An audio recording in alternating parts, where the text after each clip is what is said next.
Hello, and welcome to Flow, a place to help you grow. This is a sovereign support episode, and I'll be talking about peace building and healthy regenerative culture. So, the third part of Anchoring in Truth talked about unconditional love and the field that we're all connected in. Now, as we are all connected in this field and we can co create there so that the new world can emerge, because it is based in love, peace is inherent to it. You can't create violence or war from love, from unconditional love. So it's really important that this aspect of peace building, that we become truly aware of what it is aimed at, what it does. It literally means building peace. Peace is not something that will be given, that you can take for granted, that'll just be there. In a healthy regenerative culture, peace will be a result. It'll just be integrated. It'll be there. But since we're not there yet, because we actually have a cultural deficit, remember, we actually need to start building it first. And there's a few important blocks for that. One of them is the nonviolent communication. Oh my God, when I studied that book, I didn't realize how violent we are just using our words. And I'm a social worker. I'm trying to work with people, support them, getting them to where they want to be, making their life and their situation better. And here I am realizing that, oh my God, we talk in such a violent way to each other. How could you ever start to grow and feel loved and at peace, feel at home and happy if we're being treated like this all the time? So, a big recommendation for everyone, even if you think you are a very compassionate and supportive person, have a look at the books around nonviolent communication, compassionate communication. There's a few different ones there, but they all talk about the same thing. How can we communicate without resorting to violence, to judgment, to opinion, to stating, to blaming, to shaming? Oh my God, the list is endless. I do workshops about this because it's for me, it is a basic building block for peace building. We can't have peace if our interactions are violent. So that's one important block. Another one is allowance. Allow everyone to be who they are. Um, you know, if we all are connected and we all are a unique expression and we all can just be the best of who we are and we're doing that, then no one should try to limit that. We might be open for guidance because we all need guidance in our life. We don't have to figure it out on our own, and it's sometimes nice to be listened to so that we can find the tree in the forest, basically, because our brain will swamp us with so many things that sometimes it's really hard to know what's really going on and what we really need to pay attention to. So we need others to help us figure ourselves out and become the best version of ourselves in that moment. And that will change again. That's another aspect of peace building. Healing our traumas. There's a lot of trauma. I talked about this just a little bit in one of the previous talks. There's a lot of trauma that's been generated because of the wars, because of the way we live in our system. And trauma is not necessarily a bad thing, as Thomas Hubel says, and he's a great guy who works a lot with the collective trauma aspect. It's amazing work. You should really check it out. And he says trauma is really not the main problem because trauma is inherent to life. You can't escape trauma when you're incarnated in this world. Stuff will happen to you. But what you actually need is time to process it, to receive some healing and to integrate it. And then you learn something from that. And usually you've had the experience just to learn that aspect. And we've all had this happen to us, that something happened and we were able to work through it, overcome it, and we learned a lesson, and it's been helpful and useful for the rest of our life. And we can see it, how it changed us and how it helped us adapt in an easier way in certain situations because we learned. This is basically what trauma does. It teaches us and it upgrades us, but only if we can be present with it. That's what Thomas Hübel says. You have to be present. So you have to allow the fact that you've had trauma, look at it, receive healing in different ways, and integrate it. So this is a basic block of peace building. You can't be at peace and feel happy and loved if you have trauma. You can be, to a certain level, okay and happy, but if the trauma is not integrated, it'll be somewhere inside you and it will be blocking something. It will be withholding you to be completely open. A certain space is just shut off, and when you get near it, you'll block and you'll sabotage yourself, or you will withhold yourself from doing the things you really love out of fear, out of pain. So it's not really an evolutionary state. It's a contained state. And we all live, because of the collective trauma, in this kind of contained state, more or less. In the different levels, we all live in it. So that's why collective trauma is really important to recognize. Not just your personal trauma, which is also very important to recognize, but also the fact that we all have collective trauma that we need to look at collectively. And Thomas Hübel is actually doing this work. He's done amazing work between the Jewish community and German communities, and all over the world he's going where there's conflict to support collective trauma recognition and healing.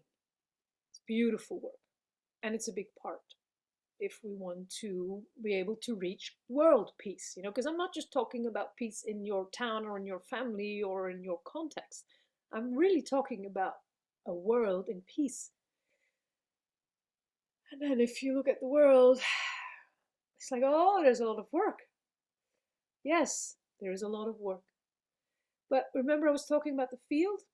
Or if you didn't check out the episode about connection, check it out. I talk about the field in which we're all connected. So in this field, that's where the healing works as well. And we can connect to it instantly. So this healing work doesn't have to take years and involve a lot of trauma work. No. In these times, it actually can go quite quickly. But we have to connect to the field. We have to presence it. We have to really acknowledge the trauma and then just set it free. Connect to the unconditional love and just release and heal and learn. So unconditional love is also a part of peace building for me.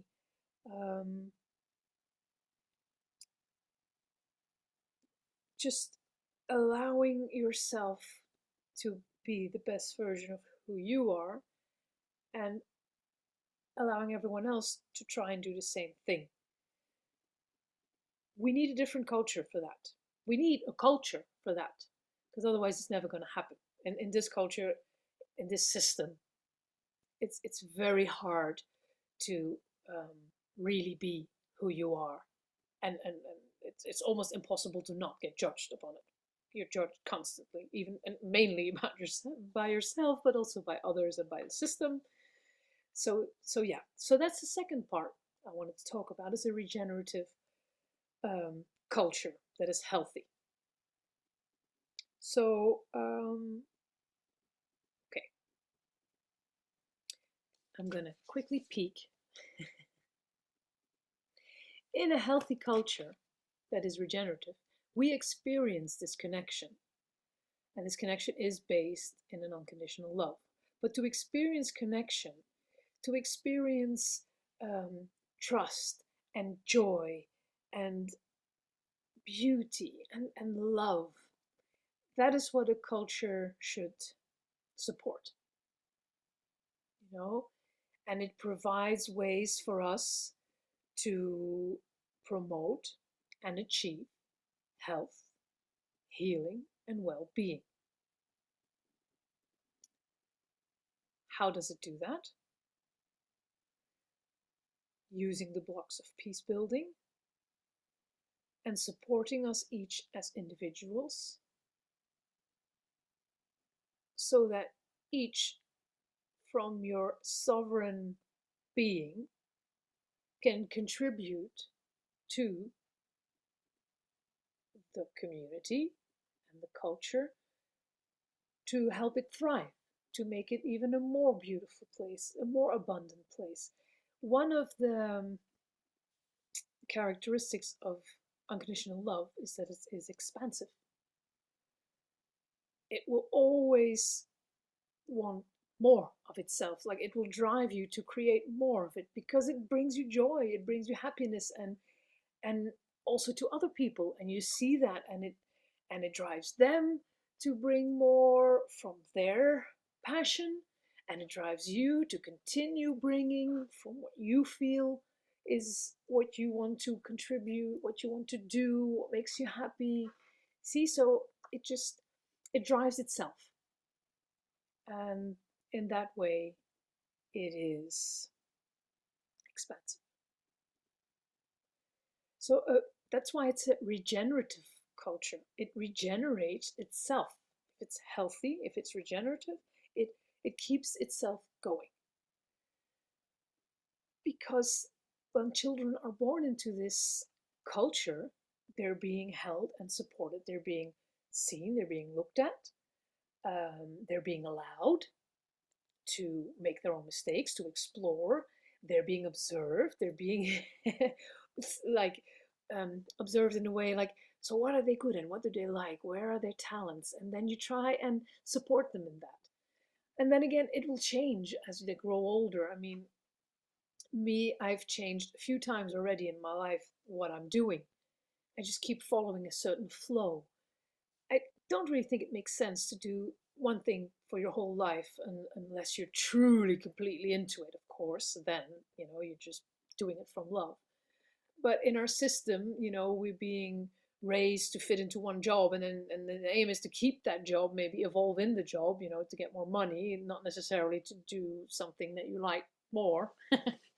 Usually it comes with more responsibilities and more stress, so it doesn't seem like a lot of fun. But that's what it actually should be.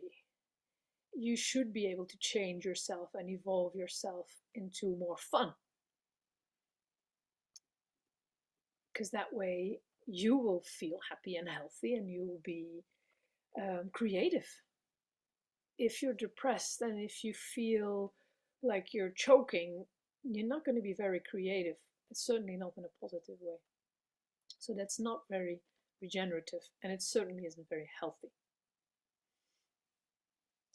Another aspect of regenerative culture is again the love. You live in the energy of love because it's unconditional and it's grateful in nature. And the gratefulness is really important, that you take time to realize how amazing everything is, and that you really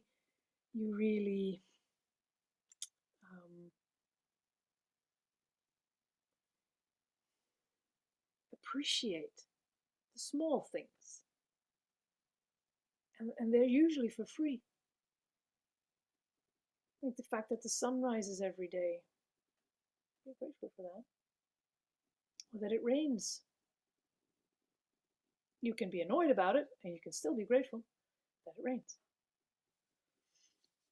Gratefulness just kind of drops us into that field almost instantly, a field in which we're all connected, because you're always grateful for something outside of yourself. Please also be grateful for things inside of yourself, though. Living in a love energy means that you truly love yourself. Because how can you truly love another if you don't truly love yourself? So self-compassion is something that we'll probably have to learn to bring into our regenerative culture. Because of the violent communication, we tend to judge ourselves a lot. So meet yourself with compassion. Of course you'll make mistakes. Of course you've done things wrong. You're human. It's fine. Of course you hurt other people. How could you not? You don't usually mean to. It can happen by accident. And if you mean to, then that's just something you have to learn. Why are you doing that? What is inside you that is so blocked that you are actually able to do that? A good way of training yourself around this is go and become supportive of an animal rights movement. I supported PETA for a while. They're in the US. Every country almost has them. And you will find footage there of what is happening to the animals. See if you can take it. If you can take it without that it really touches you, then you're locked off somewhere. And you're not connected to your heart at that moment. So go and practice. See how you can open your heart so you can't look at it anymore, basically. And that's what happened with me. It took me some time. I exposed myself and I grew my capacity to feel through seeing, through acknowledging what is happening to animals all around the planet. Now I can't look at it anymore. I had to stop getting their emails and everything because it makes me sick just reading the titles. Whereas before I could just watch the video footage and it wouldn't do a lot for me. Even though my mind knew that it was totally not okay, my heart was kind of like safe in this little concrete box and didn't really feel anything. Whereas now I'll just be crying, you know. I'll just be crying. So it's good to make yourself more sensitive again. So you can feel compassion for others and for yourself. You have to train that again. We've been trained and we are surviving in this system by not feeling. You have to become aware of this because it's very true that to survive in this system, you have to shut off a lot of feeling because otherwise it'll just be too overwhelming. That's why many people who are very empathic and feel everything, they're totally overwhelmed. You have to shut certain things down to be able to survive. In the new time that is coming, that is here, if you're strongly connected to yourself in your field, you can allow to be open to everything without getting overwhelmed. And in a healthy regenerative culture, there is no overwhelm. To get there, it is important to open yourself, to develop your capacity for feeling. And a way that we can do that as well is support each other in this. Because again, you know, with the illusion of separation, we seem to think we have to do this alone. It's not true. If you are learning to be compassionate, it's important to share your experiences and your emotions with someone who will listen to you. They won't give advice, that's not the point. They will acknowledge you, they will see you, they will witness you, and that's it. And that's basically all we need. How many times have we had it that we had this issue and we just started talking to a friend about it, and while we're talking, the solution just kind of comes up? Well, basically, this is the same thing. It's like when we're being witnessed, when we're being listened to, we can drop into the field of the unconditional love. We can drop into the field that is underlying it all. We can get out of the mind and more into our senses, because we're using all of that when we're communicating. So we're talking about what is going on with us, and we're exploring it as we talk about it. And the person who's listening to us is holding that space and is listening to it as well with all their senses too, not just with their ears. And if something comes up, they might say that, and it might inspire you, or it might acknowledge you, or and reinforce you. It will help you. So this holding space, it's not just a good tool to help you to be compassionate with yourself and with others, because when you're compassionate with others, you hold space for them, for example. But holding space is also important for the healing. Holding space is important for co-creating.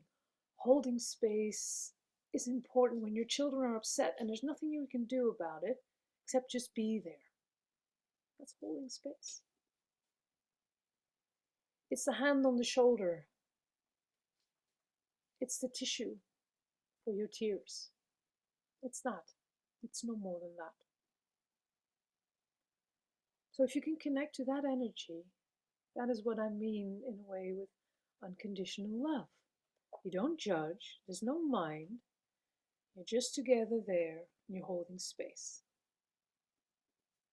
And it's a very important part of a healthy regenerative culture, because in this way, a loving connection is supported between people. Even if we don't get to a solution, it doesn't matter. The relationship deepened at that moment. And it's relationships that drive a culture. It's how we interact with each other. There will always be stories and issues and situations and disasters, and that's just an ongoing roller coaster. The only thing that we can actually have an impact on is how we deal with it, and we deal with it together. So how we deal with each other in these situations, and how we handle each other, and how we see each other. Okay.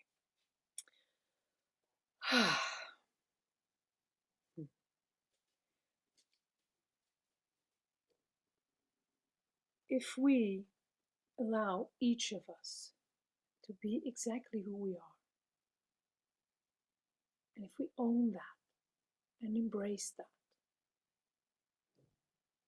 then together we will create such a beautiful, harmonious way of living together that it can only be healthy and regenerative. And it starts with you being really connected to yourself, compassion to yourself, love yourself. That's where it starts. So that's where I'm going to leave you now, loving yourself. Thank you for being here.